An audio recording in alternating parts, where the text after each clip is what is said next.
Състав на пчелното семейство. Пчелното семейство се състои от майка, пчели-работнички и дете. Майката и работничките са постоянните членове на семейството, докато търтеите са временни, сезонни. През пролетта и лятото. Всеки един от тези членове има различно устройство и различни функции за изпълнение. Числеността на пчелното семейство зависи както от условията, при които то се развива, така и от годишния сезон.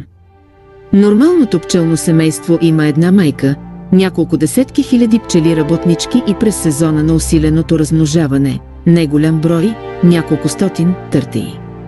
Броят на пчелите се променя и зависи, от една страна, от нуждата на семейството и от друга, от способността му в съответното време да произведе необходимия брой пчели-работнички. Между майката, работничките и търтеите съществува разлика и в големината, и във външното устройство. Майката е единственият женски индивид в пчелното семейство с напълно развита полова система. Тя снася яйца, от които се извеждат всички членове на семейството. В този смисъл тя е майка на цялото пчелно семейство.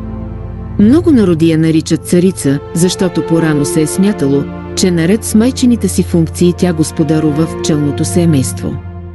Научните изследвания обаче доказаха, че тя не само не е господар на семейството, но че и душевно е понеразвита от работничките и всъщност нейната роля е само да снася яйца.